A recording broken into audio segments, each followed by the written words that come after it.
Sejam bem-vindos à série Guia Básico da Fórmula 1, uma série especial para quem chegou há pouco tempo na maior categoria do automobilismo mundial e ainda fica um pouquinho perdido com o formato ou algumas regras. Nessa série especial, nós vamos passar pelo formato da categoria, vou te explicar como funciona o campeonato, os carros, pontuações, as sessões, as principais regras, enfim, tudo o que você precisa saber para entender mais sobre a Fórmula 1. De forma simples, objetiva e rápida. Te garanto que até o final dessa série você entenderá mais do que muitos que já assistem há muito tempo. Então, sem enrolação, vamos começar.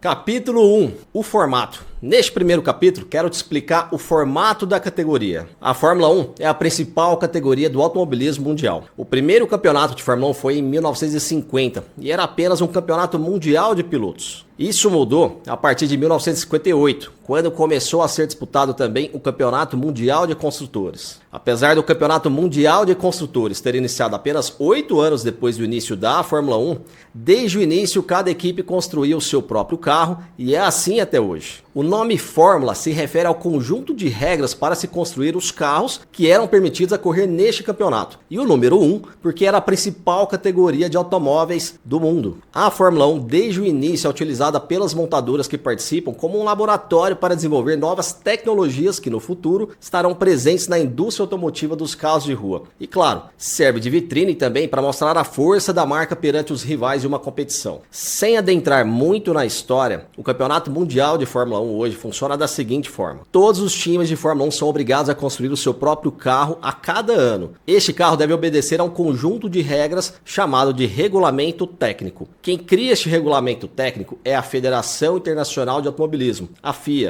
Neste regulamento técnico está previsto como os carros devem ser no que diz respeito a tamanho, peso e algumas medidas e especificações. Por exemplo, a asa dianteira de um carro de Fórmula 1 atual deve ter uma largura determinada e uma profundidade determinada. O formato e a curvatura de um flap, por exemplo, que é essa parte superior da asa dianteira, cada time vai fazer conforme o seu projeto, obedecendo às medidas mínimas e máximas da FIA. Por isso que apesar de obedecer a uma receita de como todos os carros devem ser feitos, os carros são completamente diferentes nos detalhes. Na parte dos motores já é diferente. Os times não são obrigados a fabricar o seu próprio motor devido ao custo de desenvolvimento. Hoje, em 2024, temos 4 fabricantes: Ferrari, Honda, Mercedes e Renault. A Ferrari fornece para ela própria, para a Haas e para a Sauber, por exemplo. A Mercedes fornece para ela própria, McLaren, Williams e Aston Martin. A Honda só fornece para a Red Bull e para a RB. E a Renault apenas para ela mesma, com o nome de Alpine. Os times que fabricam motores para um cliente, no caso da Mercedes que fabrica para a Williams, por exemplo, eles são obrigados a entregar um motor exatamente igual aos que eles têm. Isso é verificado pela FIA. As regras para se construir um motor são como as regras para construir o carro.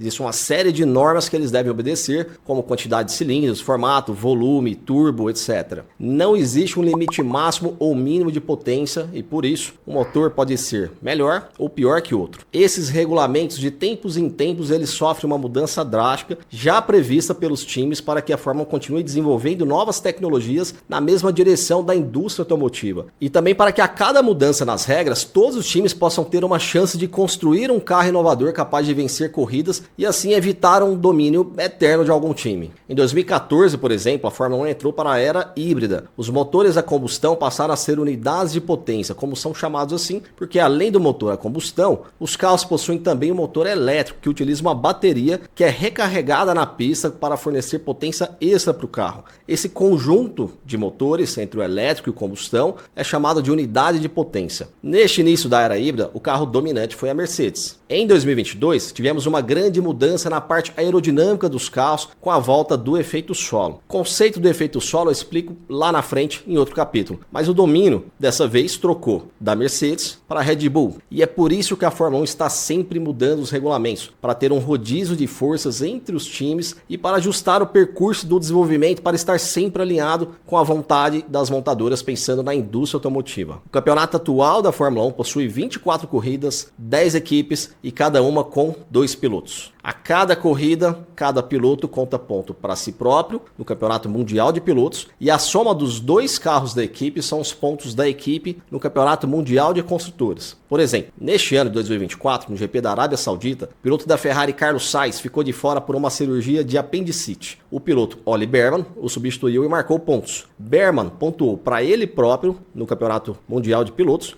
e os pontos dele, somado aos pontos do Leclerc, que é o companheiro dele da Ferrari, foram para a Ferrari. Sainz não recebeu nenhum ponto. Em uma corrida de Fórmula 1 neste formato atual, pontua os 10 primeiros e quem consegue fazer a melhor volta da corrida ganha mais um ponto, caso termine entre os 10 primeiros. O final de semana normal acontece da seguinte forma. Na sexta-feira temos 2 sessões de treinos livres de 1 hora cada, onde os times podem realizar seus testes e completarem quantas voltas quiserem dentro deste tempo de 1 hora. No sábado, mais um treino de 1 hora e depois a classificação, que é onde será definida a ordem de posições dos carros da largada da corrida. O formato da classificação eu vou explicar no próximo capítulo mais detalhado. E no domingo temos apenas a corrida. Mas aí temos os finais de semana com corridas sprint. A corrida sprint nada mais é que uma corrida extra que acontece no sábado e que é mais curta e vale menos pontos. Neste ano teremos 6 ao todo: China, Miami, Áustria, Estados Unidos, Brasil e Catar. Para 2025 também teremos 6, porém a Áustria sai e entra a Bélgica. As corridas sprints possuem sua própria classificação que acontece na sexta-feira. No passado, a ordem de chegada da corrida sprint determinava a ordem de largada da corrida principal no domingo. Isso não acontece mais. Existe agora a classificação da corrida sprint na sexta-feira e no sábado a classificação para a corrida principal, que é a corrida de domingo. A corrida sprint pontuam os 8 primeiros colocados e não existe ponto para a melhor volta. Portanto, em um final de semana normal, o piloto pode conquistar 26 pontos, 25 da vitória, mais 1 ponto da melhor volta.